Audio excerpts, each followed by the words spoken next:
tahun 1795 terjadi perubahan di Belanda. Muncul kaum yang menamakan dirinya sebagai kaum patriot. Kaum ini terpengaruh oleh semboyan revolusi Prancis, yaitu liberté yang artinya kemerdekaan, égalité, persamaan, dan fraternité yaitu persaudaraan. Berdasarkan ide dan paham yang digelorakan dalam revolusi Prancis, kaum patriot menghendaki perlu adanya negara kesatuan. Bertepatan dengan keinginan itu, pasukan Prancis menyerbu Belanda. Yang pada saat itu Belanda dikuasai oleh Raja Willem V melarikan diri ke Inggris. Belanda berhasil dikuasai Prancis. Dari situlah kemudian dibentuk pemerintahan baru yang dinamakan Republik Batav. Sebagai pimpinan Republik Batav adalah Louis Napoleon yang merupakan adik dari Napoleon Bonaparte.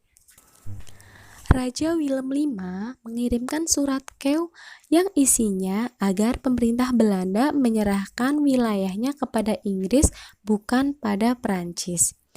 Inggris bertindak cepat dengan mengambil beberapa wilayah di Indonesia seperti Padang, Ambon, Aceh, dan mulai memperkuat armadanya untuk memblokade wilayah di Batavia. Republik Batav tidak tinggal diam dan ingin segera mengambil alih seluruh bekas kekuasaan VOC di Indonesia. Untuk mempertahankan Kepulauan Nusantara dari serangan Inggris, Louis Napoleon yang merupakan pimpinan Republik Batav menunjuk kaum patriot untuk memimpin pemerintahan Belanda di Indonesia, yaitu Herman Willem Daendels. Herman Willem Daendels memimpin Indonesia dari tahun 1808 sampai dengan 1811. Tugas utamanya adalah mempertahankan Jawa dari tangan Inggris, membentuk pemerintahan di Indonesia, dan memperbaiki masalah keuangan. Daendels merupakan seorang tokoh muda yang revolusioner.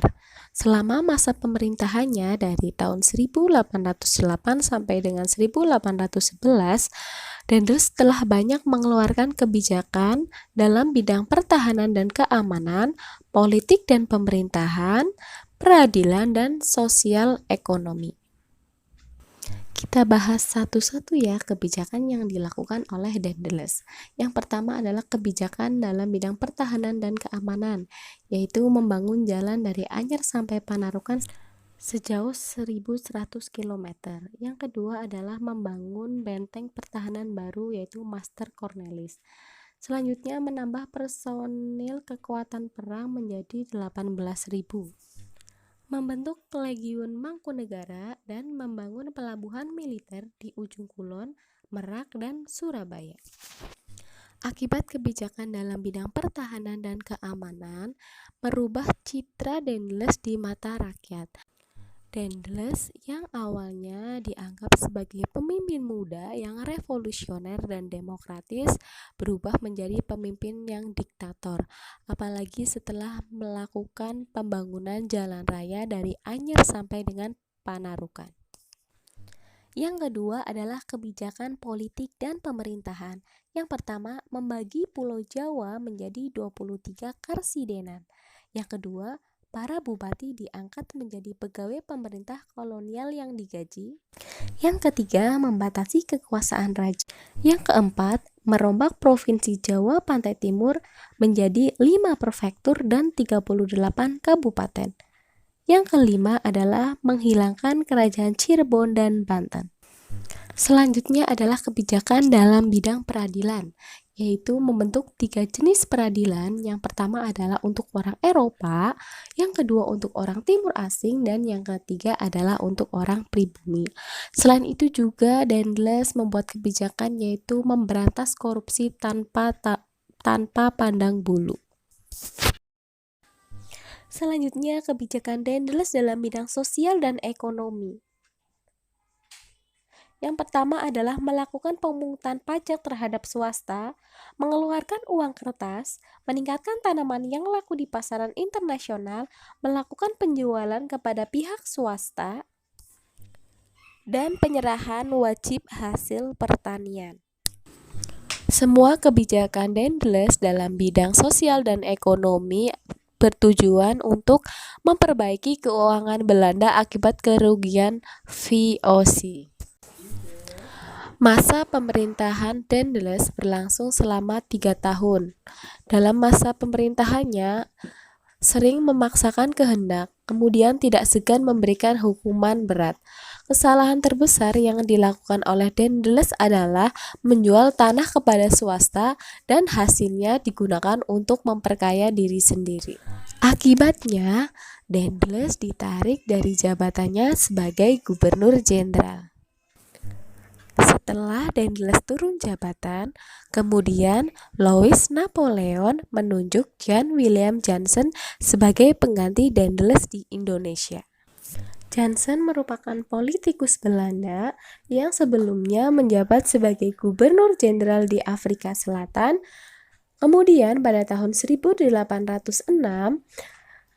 Jansen terusir dari Afrika Selatan karena wilayah dikuasai oleh Inggris.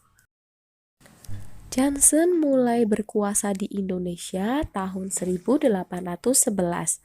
Tugasnya yaitu mempertahankan Jawa dari tangan Inggris dan memperbaiki keadaan wilayah yang ditinggalkan oleh Daendels. Kedatangan Jansen di Indonesia ternyata beberapa wilayah sudah jatuh ke tangan Inggris. Tanggal 4 Agustus tahun 1811, 60 kapal Inggris yang dipimpin oleh Raffles mendarat di Batavia. Jansen kemudian mundur sampai ke Semarang, lalu meminta bantuan kepada Legiun Mangkunegaraan untuk memukul Inggris, tetapi ternyata Inggris lebih kuat. Tanggal 18 September 1811, Belanda dipaksa menandatangani perjanjian Tuntang, yang intinya Belanda mengakui kekalahannya terhadap Inggris. Isinya adalah Pulau Jawa diserahkan kepada Inggris. September semua tentara Belanda menjadi tawanan Inggris adalah tanggal dimulainya kekuasaan Inggris di Indonesia. Dalam pemerintahan Inggris, Lord Minto secara resmi mengangkat Raffles sebagai penguasanya. Pusat pemerintahan Inggris berkedudukan di Batavia. Raffles mulai melakukan tindakan-tindakan untuk memperkuat kedudukan Inggris di tanah jajahan. Dalam rangka menjalankan pemerintahannya, Raffles berpegang pada 3 prinsip. Pertama, segala bentuk kerja rodi dan penyerahan wajib harus dihapus, diganti penanaman bebas oleh rakyat.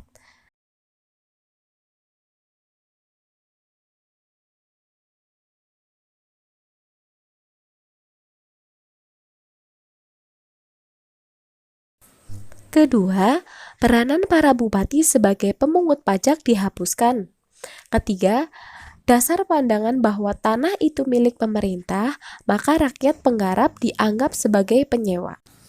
Kebijakan Raffles dalam bidang pemerintahan antara lain membagi Pulau Jawa menjadi 16 karsidenan, kemudian membina hubungan baik dengan para pangeran dan penguasa yang sekiranya membenci Belanda untuk mempercepat penguasaan wilayah di Indonesia. Kebijakan dalam bidang ekonomi yang pertama, pelaksanaan sewa tanah atau pajak tanah yang dinamakan land-rent. Yang kedua, penghapusan penyerahan wajib hasil bumi. Yang ketiga, penghapusan kerja rudi dan perbudakan.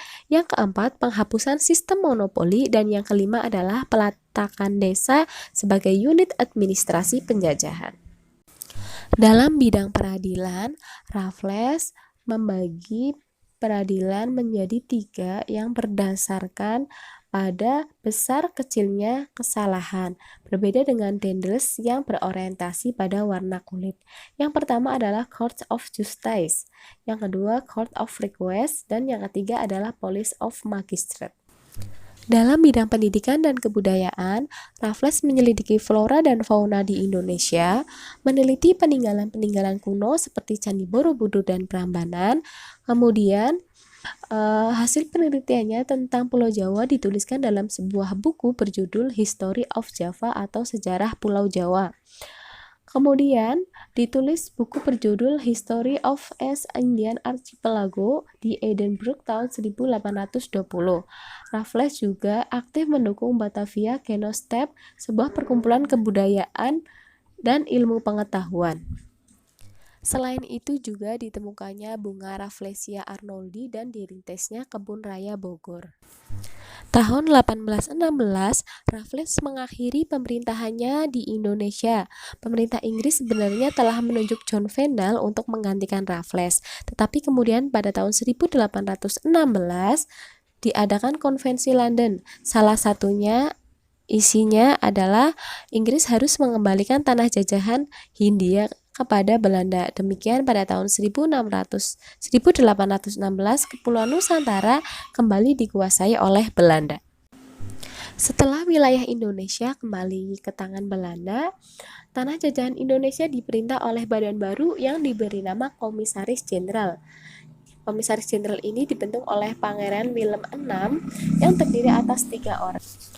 Pangeran Willem VI mengeluarkan undang-undang untuk negeri jajahan. Berbekal ketentuan dalam undang-undang, Komisaris Jenderal sepakat untuk mengadopsi beberapa kebijakan yang pernah diterapkan oleh Raffles. Tetapi setibanya di Nusantara pada tanggal 27 April 1816, Komisaris Jenderal itu bimbang untuk menerapkan prinsip-prinsip liberalisme dalam mengelola tanah di jajahan Nusantara. Pemberlakuan sistem tanam paksa atau kultur stelsel ini dilaksanakan pada tahun 1830 oleh Van den Bosch. Tujuannya adalah untuk mengisi kekosongan keuangan kas negara dan meningkatkan perekonomian Belanda. Programnya yang pertama adalah sewa tanah dengan uang harus dihapuskan. Yang kedua, sistem tanah bebas harus diganti dengan tanaman wajib. Yang ketiga, pajak tanah harus dibayar dengan hasil bumi atau tanaman, dan yang terakhir adalah kerja wajib atau kerja rodi. Latar belakang sistem tanah paksa yang pertama adalah kas negara Belanda yang kosong karena Perang Jawa tahun 1825 sampai 1830. Yang kedua adalah beban utang VOC yang cukup besar, dan yang ketiga adalah cara lama seperti penanaman kopi Landen tidak berhasil. Aturan tanam paksa. Tanah yang ditanami diperlukan 1/5 dari tanah pertanian desa. Yang kedua, waktu untuk tanam tidak boleh lebih dari waktu menanam padi. Yang ketiga, tanah yang digunakan bebas pajak. Yang keempat, penduduk yang bukan petani wajib bekerja di perkebunan atau pabrik selama 65 hari per tahun. Yang selanjutnya, panen yang gagal tidak perlu diganti. Pelaksanaan tanam paksa diawasi oleh kepala desa atau bupati. Bila hasil tanaman melebihi pajak yang harus dibayar, sisanya akan dibeli oleh pemerintah Belanda atau dikembalikan. Akibat diberlakukannya tanam paksa, yang pertama adalah dampak positif. Indonesia menjadi mengenal berbagai macam tanaman. Yang kedua, Indonesia mengetahui daerah yang cocok untuk jenis tanaman tertentu. Yang ketiga, Indonesia mengetahui cara merawat dan memanennya. Dan yang keempat adalah Indonesia mengetahui cara mengolah tanah. Dampak negatifnya, rakyat Indonesia semakin miskin, banyak sawah dan ladang yang terlantar, kemudian banyak rakyat yang mengalami kelaparan hingga muncul berbagai macam penyakit. Demikian pelajaran sejarah pada hari ini, semoga bermanfaat. Wassalamualaikum warahmatullahi wabarakatuh.